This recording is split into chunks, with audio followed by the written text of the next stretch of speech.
자, 어떤 고민, 그리고 플러스 경매 고민까지 상담을 요청하셨는데요. 한번 그 내용 같이 한번 봐보시죠.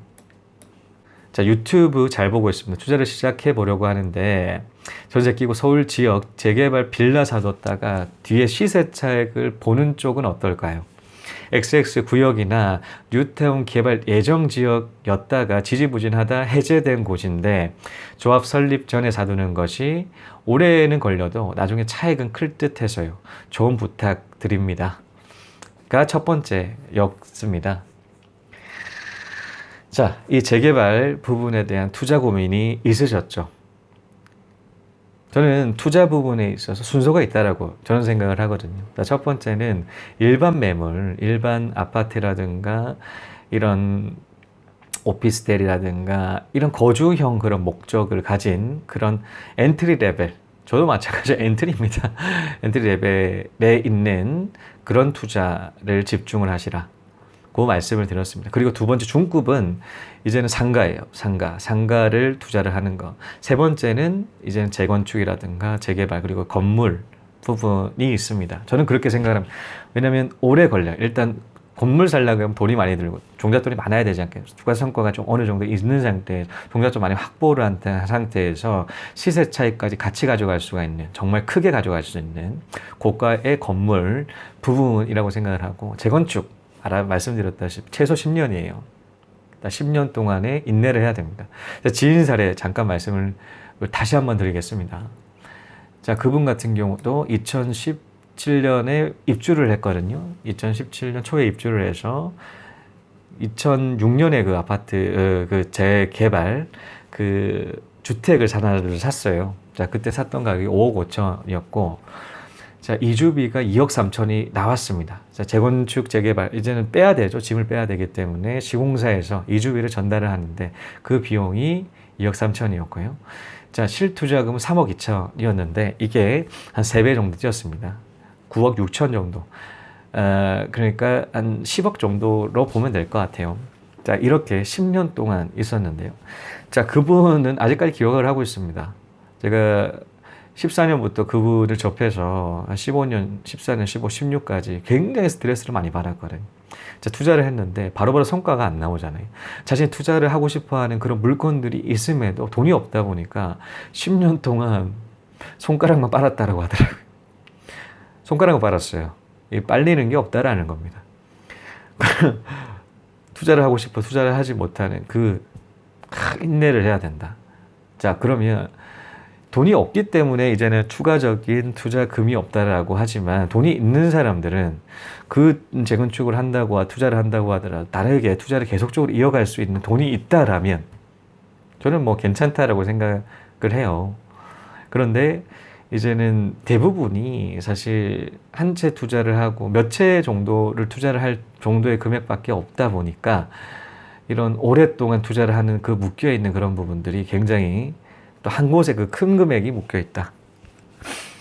좀 답답함을 많이 느껴서 그런 부분으로 스트레스로 작용을 하고요. 굉장히 많은 스트레스를 저한테 얘기를 해서 담배를 같이 피면서 자, 그랬었는데 그런 한 10년을 버티고 난 다음에는 한 그분 같은 경우도 한 3배 정도, 한 9억 10억 가까이를 이익을 얻었다는 측면이 있죠. 자, 그래서 저는 그런 분이라면 투자를 한다고 하도 재건축 재개발 뭐 언제가 발표가 될지는 모르겠지만, 근데 이 부분은 지지부진하다가 해제가 됐다라고 하니까 너무나 오래 걸릴 것 같은데요. 자, 지정이 되고 일단은 해제 그 재건축 재개발 지정이 되고 난 다음에도 10년인데 한 15년 이상은 최소 10년이거든요. 재건축 재개발 최소 10년이다 보니까 더 오래 15년 가까이 걸리지 않을까라는 생각이 드는데, 그때까지 그 투자금을 계속적으로 투자를 하실 수 있냐, 본인 스스로 한번 돌이켜 보시면 좋을 것 같다는 생각이 듭니다. 그리고 그 외적인 투자금까지 같이 병행해 주신다 있다라면 뭐 고민 없이 투자를 해 보시는 건 어떨까. 해제가 됐다니까 조금 망설이시네요. 전 투자를 하는 거를 추천을 그렇게는 드릴 수는 없을 것 같습니다. 자, 재건축 과정 마지막으로 정리하면서 가겠습니다. 자, 첫 번째가 기본 계획 수립이고요. 두 번째는 정비 구역 지정입니다. 세 번째는 조합 추진이고요. 네 번째는 조합 설립이고, 다섯 번째 사업 시행, 여섯 번째 관리 처분, 일곱 번째 착공 및 분양, 여덟 번째 사업의 완료죠. 그 재건축 재개발이라고 하더라도 그냥 처음부터 투자를 하는 게 아니라 이 투자를 해야 되는 두 가지 포인트가 있습니다. 자, 첫 번째는 그 조합 설립되고 난 다음에 사업 인가까지 굉장히 시간이 걸려요. 그 시간 기간 동안에 사람들은 또 동요를 하기 시작을 합니다. 자, 요럴 때 길어지는 그 사업 인가까지가 좀 길어지는 그 순간에가 첫 번째 투자 포인트고요. 자, 두 번째는 이제는 그 사업이 시행사가 선정이 되고 실제 입주 비용이 선정이 될 때가 있어요. 자, 자기가 얼마의 부담금이 발표가 될 때가 있단 말이에요. 그러면 생각보다 좀 많다. 현금이 한 2, 3억 정도가 더 추가적으로 들어간다라고 하게 되면 자기 본인도 생각했을 때에 너무 부담스럽다는 생각하는 사람들이 굉장히 많으실 거거든요. 자, 그럴 때 팝니다. 자, 이때가 기본 계획 수립에는 빵 뛰거든요. 빵 뛰는데 이 시행사 선정에까지 굉장히 긴 시간 동안에 소요되는 그 순간이 첫 번째 투자 포인트고요. 그리고 실제 입주 비용, 입주를 할 때 들어가는 비용이 선정이 됐을 때 시행사가 선정이 되고 이제 그런 비용이 나왔을 때 두 번째 포인트예요. 그러다 보니까 애초부터 10년 동안 기다릴 필요가 없다라는 거죠. 그러니까 중간중간에 살 타이밍은 반드시 있다. 급매가 나온다라는 거. 급매로 구입하시라. 저는 그렇게 추천드리고 싶습니다. 애초부터 투자를 하시지 마라. 라는 그런 얘기죠. 자, 두 번째인데요. 자, 두 번째 질문이었습니다. 자, 경매 부분에 대한 질문이셨는데 한번 이런 질문을 하셨거든요. 자, 경매 배워보려는데 신랑이 반대가 심하네요. 명도시 마음고생한다고 저도 사람과 부딪혀 상처 주고 받게 되는 건 스트레스가 심할 것 같은데 그냥 여유 자금으로 금매 잘 잡아서 하는 것이 나을까요? 투자캐스터 멘토께서는 경매는 별로 언급을 안 하시는 것이 주제 원이셔서 그런 건지 아니면 경험상 별로 추천 안 하시는 건지요. 솔직한 답변 듣고 싶네요. 라고 말씀해 주셨습니다. 경매 이야기 거의 한 적이 없죠. 사실 경매 부분에 대해서 관심이 크게 없기 때문이다. 특히나 관심이 없는 부분 중에 하나는 해외 주재원이기 때문에 경매의 접근성이 굉장히 떨어지죠. 자, 공매 같은 경우는 인터넷에 되지만 경매는 직접 이렇게 낙찰을 받아야 되는 그런 과정들은 저는 할 수가 없기 때문에 그런 부분이 뭐 대리로 할 수는 있겠지만 굉장히 뭐 그렇게 뭐 하고 싶은 생각은 없고 또 특히 접근성이 떨어진다는 측면에 있어서 경매는 안 하는데요. 특히나 안 하게 됐던 이유는 뭐냐면 그 얘기는 처음 스토리가 이렇습니다. 사실 경매 관련 굉장히 관심 많아서 입사를 하고 난 다음에 재테크를 시작함과 동시에 경매책을 지금까지 한 100여 권 이상의 경매책을 읽었습니다. 자, 웬만한 사람들이라고 하더라도 그 지식적인 부분 비슷할 것 같아요. 실제 경험 있는 사람과 간접 경험 너무나 많이 쌓았다. 분류해서 엄청 체계적으로 분류를 했거든요. 명도시 필요한 부분 뭐 엄청 완전 디테일하게 절차화 시켜가지고 그런데 제가 거의 한 70% 포션이 있는 한 지역이 있습니다. 그 지역에 금매로 계속 이렇게 샀었거든요. 자, 금매로 사다 보니까 그 지역이 굉장히 유명해지죠. 해외에서 금매로 산다. 그래서 좀 유명세가 있었어요. 다량의 그 아파트를 사다 보니까. 그래서 이렇게 사는 그런 과정에서 금매보다 더 싼 게 경매지 않을까라는 생각을 한 적이 있습니다. 그런데 검색을 해봤어요. 낙찰가를 확인할 수 있는 사이트들이 많잖아요. 검색을 해보니까 저보다 더 비싸요. 경매 낙찰가가. 금매보다 더 비싸요. 낙찰가가. 그러면 낙찰을 해서 명도하고 소유권 이전을 시키는 그 과정들이 굉장히 길고 걸리는데 굳이 경매로 살 필요가 있나? 명도하는데 또 잘 해결되지 않는다라고 하게 되면 내용 증명 보내고 법적 절차까지 거친다라고 하면 굉장히 신경 쓸 게 많은데 저는 금매로 깔끔하게 스무스하게 진행할 수 있는 그런 과정들이 있다 보니까 경매들에 대해서 굉장히 덜 고려하게 되죠.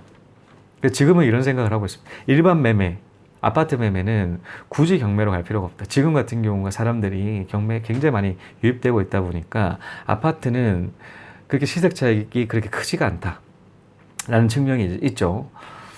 그래서 일반 아파트는 뭐 그런 투자라기보다도 경매로는 땅이라든가 그리고 건물, 저 같은 경우는 그렇게 생각을 하고 있습니다.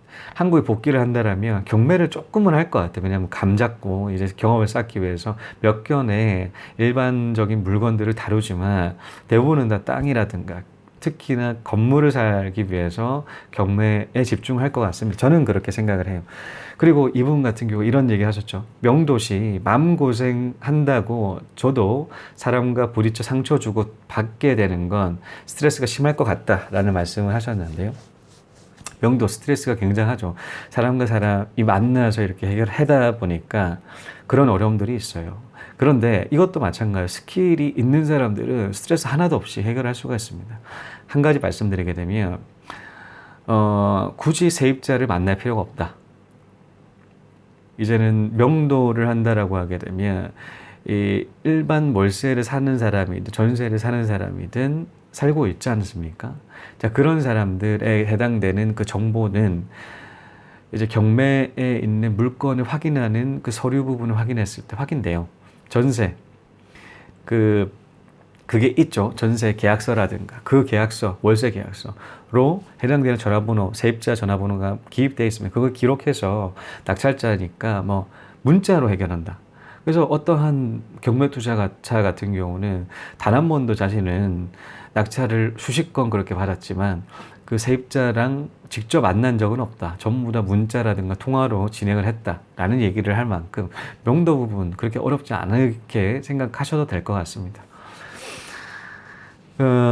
이런 이유 때문에 경매 부분 염두를 하고 있지는 않는데요. 사실 경매가 잘 산다라고 하게 되면 여러 가지 비용과 시간은 많이 들어갈 수는 있겠지만 그 수익은 크다라는 측면에 있어서 한번 계속적으로 염두를 해 두시는 것도 괜찮은데요. 근데 경매보다 이제는 금매가 더 쌀 때가 있어요. 금매가 더 쌀. 금매까지 같이 병행을 하시면 더더욱더 수익률 향상시키실 수 있지 않을까라는 생각 듭니다. 도전 안 하는 사람은 성공도 없고 실패도 없어요. 그런데 궁극적으로 실패하게 돼 있어요. 서서히 침몰하는 거지 서서히 실패하는 것이지 궁극적으로는 실패하게 돼 있어요. 그런 성공의 확률을 높이기 위해서는 자꾸 또 더 많은 일을 해봐야 되고 많은 일을 해보려고 하면 열정을 가져야 되는 것이죠. 자, 이것으로 두 가지 질문이었죠. 재건축 재개발, 두 번째 경매 부분에 대한 투자캐스터님의 생각은 어떠신지요에 대한 해답 전달드렸습니다. 시청해 주신 여러분 감사합니다. 다음 시간에 또 뵙겠습니다.